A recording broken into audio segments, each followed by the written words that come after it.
una historia como esta. Hasta hace poco yo era muy renuente a creer que estas historias fueran reales.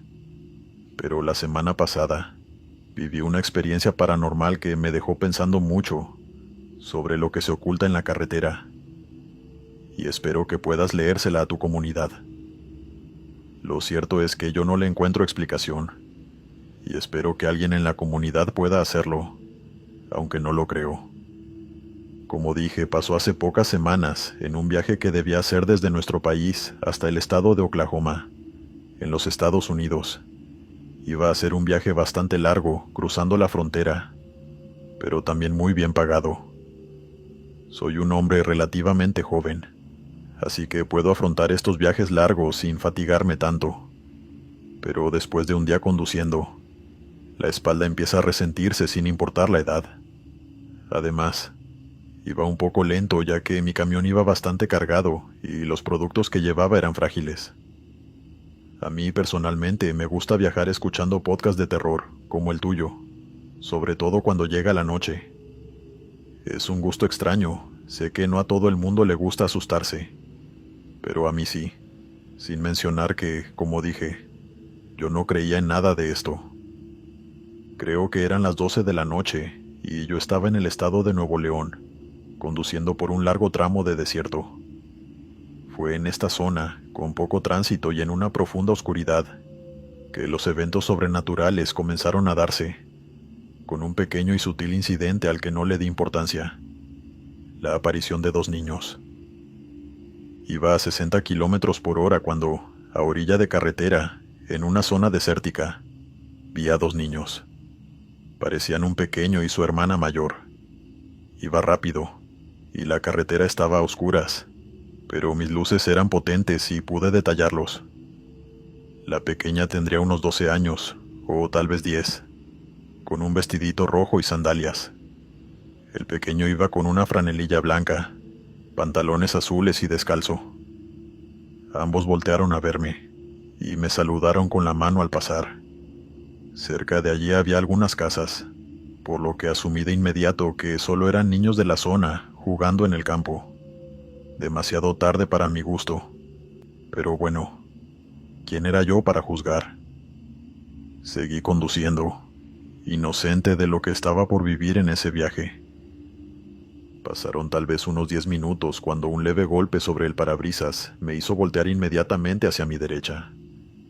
Pensé que había sido una piedra pequeña que saltó del camino, y seguí con mi ruta de forma normal, sin esperar que, un minuto después, se repitiera aquel golpe, en otra parte del parabrisas. Pensé en gotas de lluvia, pero miré detenidamente el parabrisas y no había señal de humedad. También levanté la mirada al cielo, y la noche estaba bastante despejada, con algunas nubes, pero ninguna de tormenta. Por eso, cuando un tercer golpe se repitió sobre el parabrisas, todas mis alarmas se encendieron. Algo estaba pasando, pero yo no entendía qué era. Detuve lo que estaba escuchando y fijé mi mirada en la carretera, atento a cualquier ruido que pudiera romper con el silencio que ahora gobernaba en el interior de mi camión. De pronto, la risa más tenue que he escuchado me hizo perder el aliento. Era mínima, pero sin duda había escuchado la risa de un niño alrededor.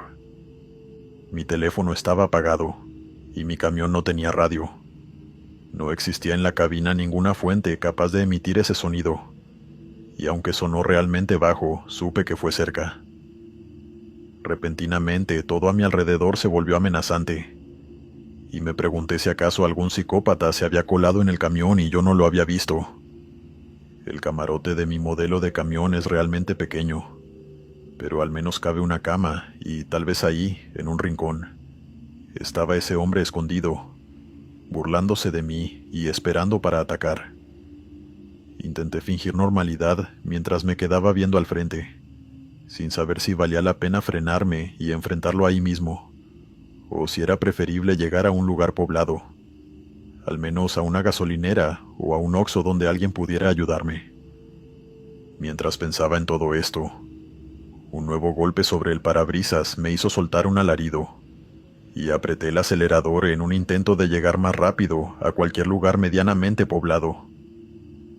Estaba tan concentrado en esa idea que ignoré dos cosas de vital importancia. La primera es que los golpes venían del parabrisas, no del camarote del camión. Y la segunda, tenía los ojos tan fijos en la carretera que no me di cuenta de lo que estaba frente a mí un poco más arriba, hasta un rato después. Un nuevo golpe, esta vez consecutivo como si alguien tocara la puerta, me hizo salir de mi profunda concentración. Levanté la mirada, y en el extremo superior del parabrisas, pude ver dos pares de manos pequeñas golpeando con sus dedos el cristal. Manos grises, pálidas, sin sangre en sus venas azules. No pude contener el terror y solté un grito sin pensar por un instante en las consecuencias de frenar de golpe. Solo sé que pisé completamente el freno del camión mientras veía cómo las manos se ocultaban de nuevo sobre el techo. Fue poco después que lo pensé, pero era imposible que alguien se hubiese montado en el techo y se quedase firme sobre él durante todo el trayecto que había recorrido. Y aunque fuese así, era todavía más difícil que dos personas, sin importar lo fuertes que fueran, se mantuvieran firmes sobre el techo en el momento que yo frené con todas las fuerzas. La inercia tendría que haberlos hecho volar hacia adelante, pero mientras yo hundía mi cabeza en el volante en un grito de pánico absoluto, vi con temor hacia el frente. Mas nada apareció frente al parabrisas. Cuando el camión se detuvo, me quedé quieto como una estatua, hiperventilando, intentando conseguir aliento y controlar el temblor en mis brazos y mis piernas. Salté de mi camión, esperando ver a dos criaturas horribles sobre el techo de la cabina, pero no había nada. Y ahí estaba yo, en medio de la carretera y sin saber qué hacer, mientras escuchaba risas siniestras a mi alrededor. El entorno era tan oscuro y desolador que sentí que en cualquier momento algo aparecería y me jalaría a lo profundo del monte, por lo que volví a subirme al tráiler, y haciendo un esfuerzo titánico volví a ponerme en marcha. La cabina estaba fría, a pesar del calor que hacía afuera, típico del mes de julio. El rugido del motor no logró silenciar una nueva risa, y era evidente que había algo viajando conmigo, atormentándome. Pensé en pedir ayuda, pero después de meditarlo unos segundos me di cuenta de que no tenía a nadie a quien llamar, y justo en ese momento escuché algo, golpes en el techo metálico sobre mi cabeza, y más voces extrañas, como si esa cosa, ese ente o entes siniestros, estuvieran gozando al verme tan asustado.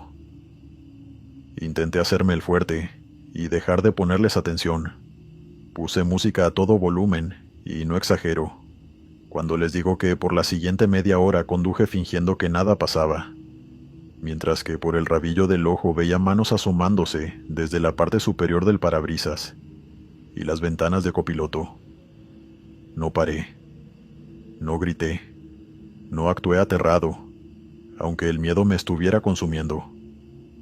No demostré mi temor hasta que, a lo lejos, a eso de la 1 de la mañana, vi varios camiones estacionados en una zona de descanso. Gracias a Dios había gente despierta, y como si la presencia de tanto público los hubiese intimidado, esas criaturas se marcharon. Me bajé del camión y ahora sí, pude respirar aliviado. Me sentía fatigado con los brazos agotados y la mirada nublada. Un colega se me acercó, preguntándome qué me pasaba, y le dije que algo raro me había pasado en la carretera, pero no entré en detalles. Él me aconsejó que no manejara cansado, que me bebiera un café de vez en cuando y que, si tenía que parar, parara, ya que a veces la imaginación nos juega bromas muy pesadas. Claro, la imaginación. La verdad, Glenn, comunidad, nada de eso fue imaginario, y pronto lo descubriría. Pasé la noche en esa zona de descanso, intentando dormir en mi camarote, rodeado por el sonido de camiones que llegaban y otros que seguían su camino. Eso me dio cierta calma, aunque por supuesto no pude evitar soñar con esas entidades, que se reían en mi cara y asomaban sus horribles rostros por la parte superior del parabrisas. Me despertaba cada poco. Salía y tomaba algo de aire antes de volver a intentar dormirme. Así hasta que salió el sol. Una taquería cercana abrió a primera hora y aproveché para comer bien antes de reanudar mi viaje, dando la coincidencia de que pocos minutos después de empezar a comer, llegó un viejo amigo mío, llamado Eliezer. Él, a diferencia de mí, venía del norte, rumbo al estado de Guerrero, y me saludó con mucho ánimo. Al fin tenía alguien con quien hablar de lo sucedido, y después de ponernos al día y charlar un rato de la familia, y de qué habíamos estado haciendo todo este tiempo, le conté todo con lujo de detalles. Eliezer siempre ha sido una persona muy espiritual, un católico muy devoto a pesar de ser tan joven, y cuando terminé de desahogarme, me preguntó con tono serio si yo ya había revisado el techo de mi camión. Yo negué con la cabeza, y un escalofrío me recorrió la espalda, ya que me daba mucho miedo lo que fuera a encontrar arriba, en el techo del camión y del tráiler donde estaba toda la mercancía. Pero él me animó, y me dijo que, en el peor de los casos, vería que esas criaturas dejaron una marca, en cuyo caso había que limpiarlo, y en el mejor, no vería nada. Le pregunté si él me creía, y me aseguró que sí, diciéndome unas palabras que me han ayudado a sobrellevar esto todo este tiempo. Claro que te creo.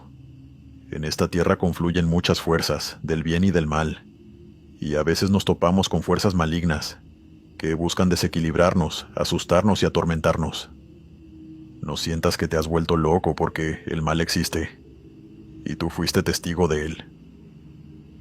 Sin duda es muy espiritual, y un poco intenso, pero es un buen amigo y sus palabras me dieron cierto aliento. Terminamos de comer, y con su ayuda, me subí al capó del camión. No tuve que esforzarme mucho para ver que todo el techo del camión y del tráiler, lleno de polvo y suciedad, tenía marcada una gran cantidad de huellas de pies y manos, como si dos niños hubiesen estado caminando descalzos por arriba del tráiler. Eliezer se subió conmigo y fue testigo de aquello.